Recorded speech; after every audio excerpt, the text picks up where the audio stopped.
E fala aí pessoal, trazendo pra vocês mais um vídeo aí no canal, voltando aí com Kanpeki Seijo episódio 6, porque esse anime continua surpreendendo cada vez mais e a história dele tá muito boa e agora com novos elementos sendo adicionados, né? E tem uma coisa, se antes você pensava que esse príncipe já era ruim, mano, ele é muito pior do que parecia. Outra coisa aconteceu também. Dois novos personagens apareceram, cara, e eles são muito interessantes. Porque eles são completamente diferentes ali dos outros que apareceram até o momento, né? Só que assim, o principal lance que está acontecendo nesse anime é o seguinte. Assim, vamos lá. Eu gosto pra caramba da filha. Ela é muito da hora, ela tem esse jeito próprio dela, né? E ela é uma boa personagem também. Só que a Mia, cara, ela tá roubando a cena. O desenvolvimento de personagem que estão dando pra ela tá sensacional. Claro que depois eles podem trabalhar melhor a filha ali, depois em algum momento. Eu acho que vão fazer isso, com certeza. Mas até o momento, cara, a Mia tá ganhando. E o anime ele acaba tendo esse diferencial também, né? Porque a gente acompanha os dois pontos de vista, né? Que tá uma dinâmica muito boa para a história, né? Mas enfim, dito tudo isso aí, agora sim vamos lá falar de tudo que rolou nesse episódio, né? Porque lembrando, a gente está tendo agora uma proximidade cada vez maior do reino dos demônios, né? Com o reino dos humanos, o que está fazendo aparecerem cada vez mais monstros. Pelo menos lá em Girtônia, né? Em Parnarcota, a filha ela meio que já resolveu o problema, né? Criando aquela super barreira lá, né? Então, enquanto ela não sair de lá, tá tudo tranquilo, né? Pelo menos por enquanto. Agora, em Gertona tá muito difícil, né? E a gente tem a Mia, ela falando com o Júlio justamente sobre isso. E ela insiste para que ele reforce as defesas da cidade, né? Porque do jeito que as coisas estão indo, né, o número de mortos aumentando cada vez mais, ela não vai dar conta para sempre daquilo ali. Só que ele meio que debocha disso tudo aí, né? Rechaça as opiniões dela, falando, pô, você tá ficando igual a sua irmã e tal, né? Tá querendo mandar em tudo. Pô, esse negócio de política, governabilidade, é coisa de homens. Então você não se mete nisso. Seu dever é simplesmente ficar do meu lado aqui, me apoiar e sorrir, ser fofo. É isso aí que você tem que fazer. Né? As decisões são minhas. Ele tem esse lance pra ele, né? Ele quer fazer as coisas do jeito dele e ninguém pode questioná-lo.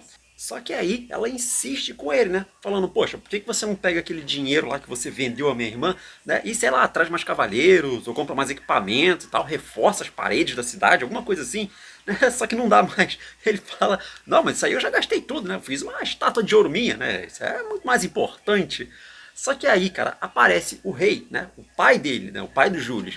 E, cara, ele dá-lhe um esporro no Júlio, cara. Porque ele fala, você deveria estar ouvindo o que a Sandra está falando. Ninguém entende mais sobre monstros e a situação, né, do reino dos demônios e tal do que ela.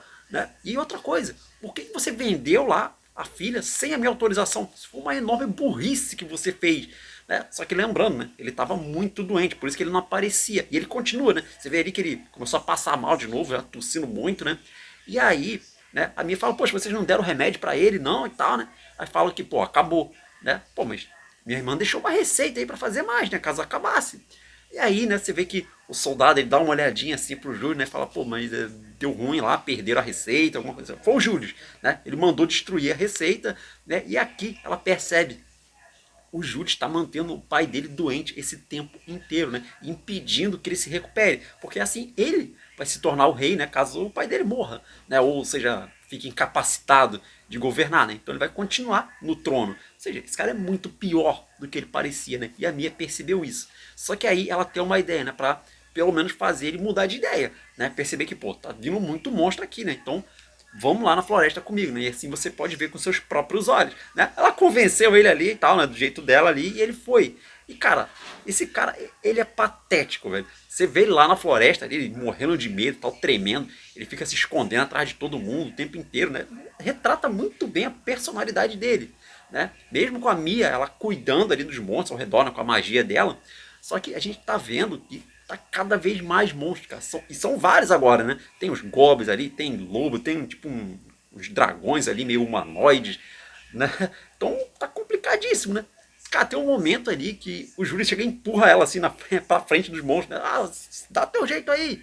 E conforme o Jules ele vai percebendo que fez besteira, ele começa a colocar a culpa em todo mundo, né? A culpa é de todos, menos dele. Ele coloca a culpa até na filha, cara, que nem tá mais lá. Fala, ah, se ela não tivesse ido embora, isso aqui não tava acontecendo, né? E a Mia, ela vai ficando cada vez mais nervosa, porque ela tá vendo que o reino não tem cavaleiros suficientes para lidar com essa ameaça, né? E ela sozinha vai chegar num ponto que ela não vai conseguir. É muito monstro que está surgindo, né? E ela tá ali meio que sozinha, né? Não tem muito que ela possa fazer a não ser resistir o máximo que der.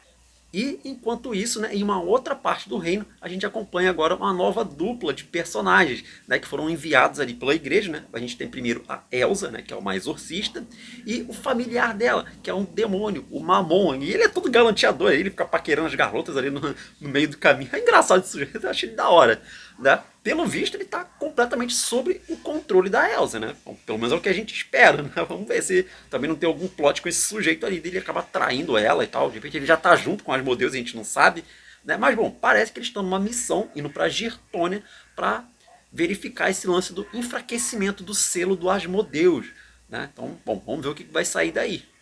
Então, de volta a Girtônia, né, a gente começa a acompanhar um pouquinho mais ali do Príncipe Július, porque ele começa a lembrar do passado dele, né? Desde pequeno, você vê que ele era bem esforçado e tal, né? Sempre estudou muito, né, para ser o próximo rei, né? E ele acabou sendo considerado o principal candidato, né? Porque o outro, o irmão dele, acabou sendo se trancando no quarto, sei lá, alguma coisa assim, né? A gente não viu nada sobre ele ainda, então não sabemos o motivo disso, tal, se é da personalidade dele, né? Ou se, sei lá, de repente, já naquela época o Júlio já armou alguma coisa pra ele, talvez. Não sei. Vamos ver, né? Talvez no próximo episódio a gente saiba mais sobre esse cara.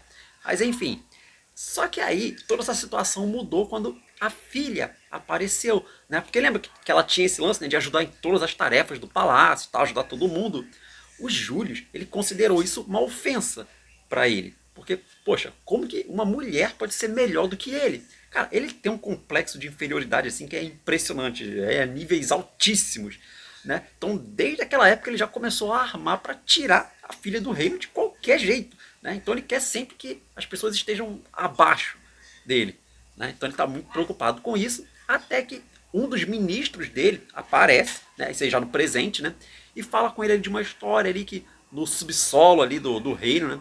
Tem um anel especial que foi deixado pela antiga santa, né? Lá pela Fiana, né? E se você pegar aquele anel e utilizar ele, você vai ter poderes incríveis, né? Você vai meio que herdar os poderes dela e tal, né?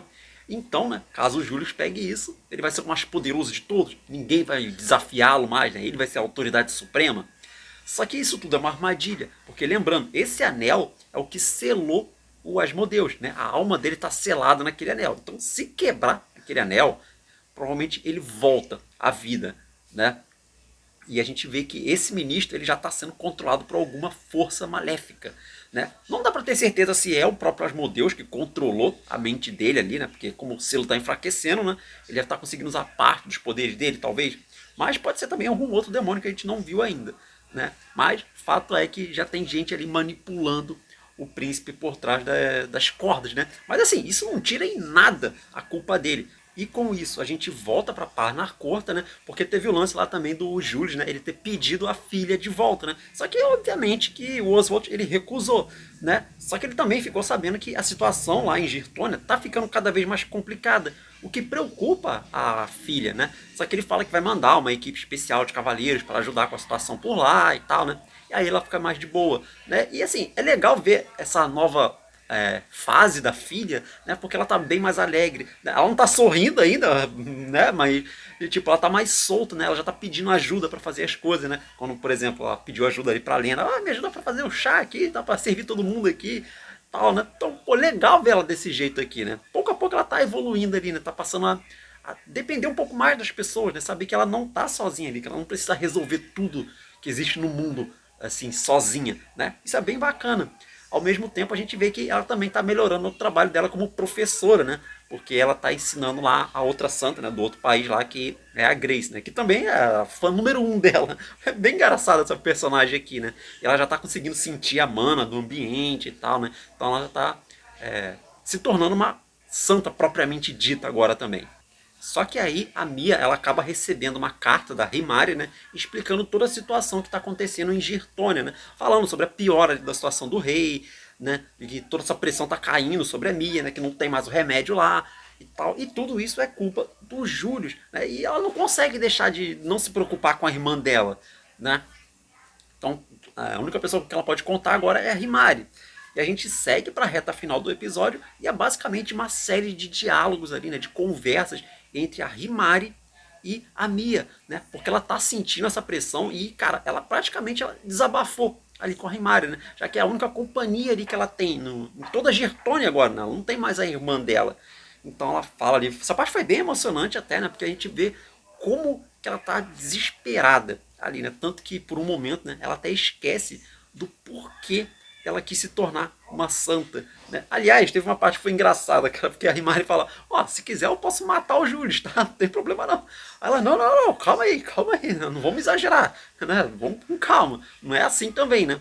Porque você vê que ela tá dividida em duas coisas, né? Porque ao mesmo tempo que ela quer fazer o trabalho dela de santa, né, de salvar as pessoas, de ajudar o reino, ela também quer tirar ali o Julius de lá o mais breve possível, né? Expulsar ele de vez ali, né? Ou seja, a parte da vingança dela.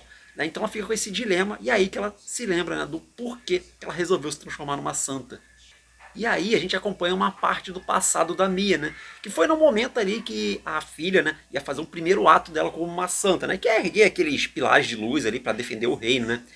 E a Mia, ela se disfarçou para poder ir até lá ver, né? Então ela foi escondidinha ali, né? Saiu sem ninguém ver e ela foi pegar um atalho. Só que aí ela acabou se perdendo e tal e foi atacada por um monstro, né? Só que aí ela foi salva pela filha, que chegou que nem uma super heroína mesmo, ali acabando com o monstro num instante, né? E aos olhos da Mia, cara, foi a grande salvadora dela, né? E isso aqui que deu a inspiração para ela se transformar numa santa também, né? Seguindo os passos da irmã dela. Pô, foi muito da hora essa cena aqui. Foi engraçada também, né? Porque depois a filha ela acaba escutando alguém chamando ela, ó, tô indo. Nem percebeu que era a Mia ali e tal, né? E aí a gente volta pro presente. E aí a gente vê que a Mia, né? Ela tá chorando. Ela meio que desabou com toda essa pressão ali pra cima dela, né? Só que a Himari vai, né, dar um conselho e conforta ela, né, segura ali as mãos dela, né, e fala que não importa o que aconteça, você tem que ser fiel a você mesmo, né, você tem que ser aquilo que você realmente é.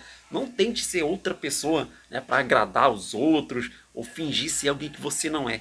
Siga o que o seu coração quer, né? Esse é o mais importante de tudo, né? E aí ela entende esse conselho da Himari, né? Ela se levanta ali, né? E percebe que, na verdade, ela quer ser um pouco egoísta, né? Porque ela quer ter as duas coisas. Ela não só quer salvar o reino, como ela também quer se vingar do Julius, né? Ela não quer deixar passar batido tudo que ele fez, né? Pô, achei muito da hora isso aqui, né? Pô, a trilha sonora assim até deu uma elevada ali na cena, ficou muito boa, né? E, pô, é muito legal ver que a Himari tá ali ajudando ela, né? Mas, bom, o primeiro passo que ela quer dar agora é o seguinte: ela precisa encontrar alguém que entenda de política e tal, né, para liderar a nação, né? Porque não adianta só tirar os juros, pô, mas e aí, quem vai liderar o país ali, né? O rei não pode, pelo menos por enquanto. Mas tem uma pessoa que pode, né? E é justamente o irmão do Júlio, né? O outro príncipe, o Fernando, né? Então ela vai ter que dar um jeito de tirar ele lá do quarto, né? E fazer ele assumir o trono agora, né? Pelo menos nessa situação onde o rei ainda está doente, né? Então, bom, vamos ver o que vai acontecer aí. Só que isso aí fica pro próximo episódio, né? Cara, baita episódio. O anime tá melhorando cada vez mais. A história tá muito boa. Olha, esse aqui pode ser muito bem um dos melhores animes desse estilo aí, né? Esse lance assim de santa e tal, nessa história um pouco mais tipo estilo conto de fadas, né? Tô gostando muito, cara. Mas enfim, é isso aí, pessoal. Vou ficando por aqui. Mais uma vez, eu agradeço o seu tempo, sua paciência. Deixa o like aí se você gostou. Se inscreve no canal. Tem muito vídeo bacana pra você. Comenta aí também o que você achou do episódio. Gostou, não gostou? Dê sua opinião. Compartilhe o vídeo aí com mais pessoas. Isso é muito importante. Ajuda muito o canal. E apresenta, né, o canal pros seus amigos, pros seus parentes, pros seus inimigos, pra quem você quiser. E é isso aí. Vou ficando por aqui. Até a próxima.